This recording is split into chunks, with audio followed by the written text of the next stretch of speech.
Batman Superman World's Finest issue 34, Mark Waid writing with Fran Galan on the art. Maybe Galen, I'm not sure how to pronounce that. Probably Galen. Well, it's got an accent in one of these though, which is why I doubted myself. But regardless, this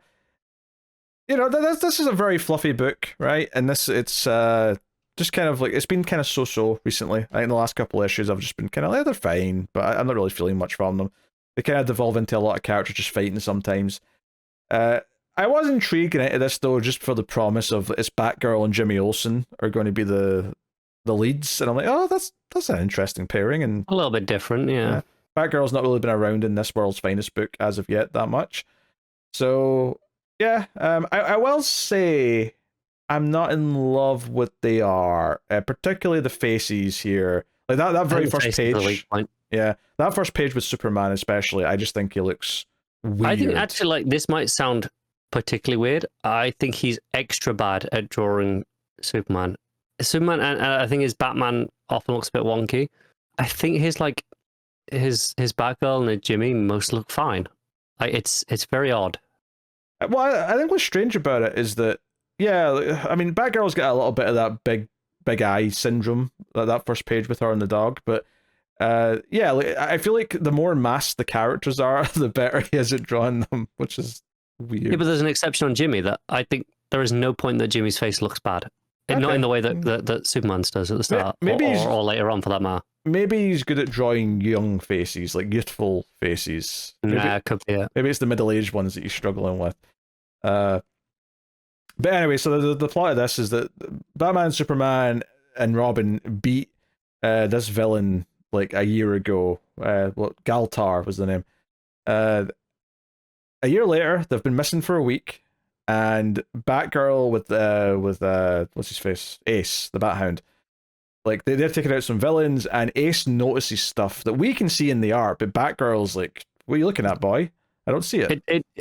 I appreciate the art here that makes it pretty distinct, like what we're looking at, what we're seeing that's different that Batgirl's not seeing. So we know there is something there, and we can see what it is to an extent. Yeah, it's like big pillars are coming down and like hitting the street, but it's invisible to everyone except the dogs, apparently. And as we later find out, people in Arkham. And I think all the other animals, by the sounds of it, it's sure, but like none of the others, react the way dogs do. Yeah, and Crypto's with Jimmy, and Crypto basically heavily suggests to Jimmy that he drink the Elasti-Boy potion that he's got sitting on his shelf.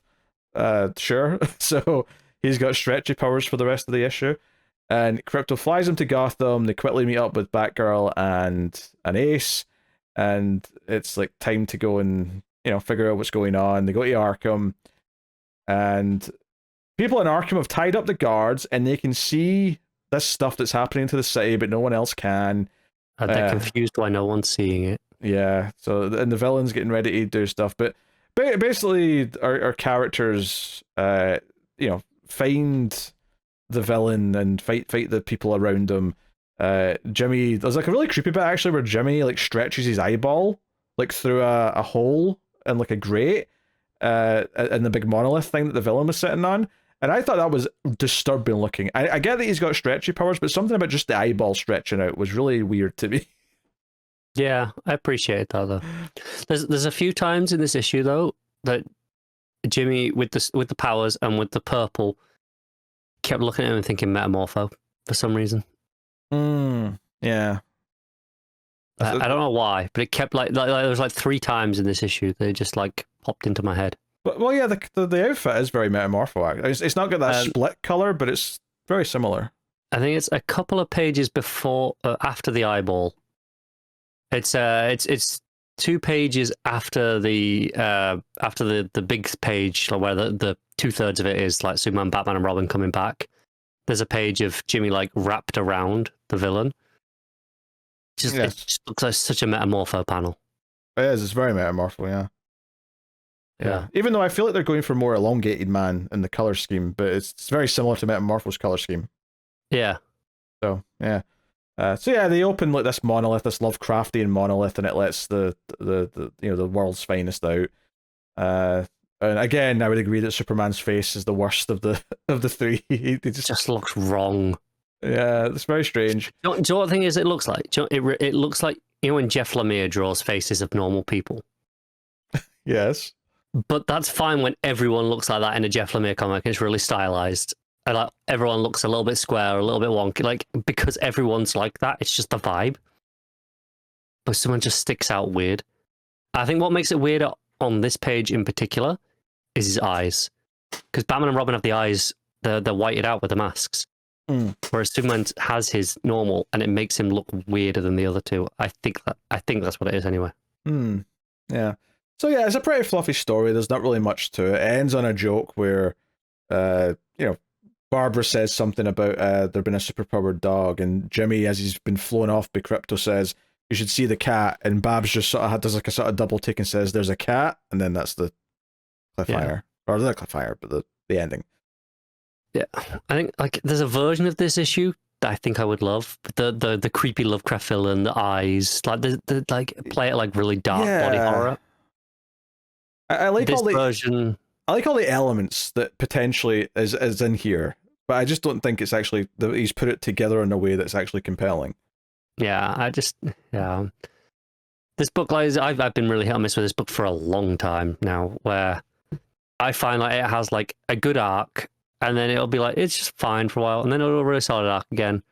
And it's just fine for a while. Like, never to the point where you're going to drop it, because there's always like, just before you get to that point, a good arc comes along.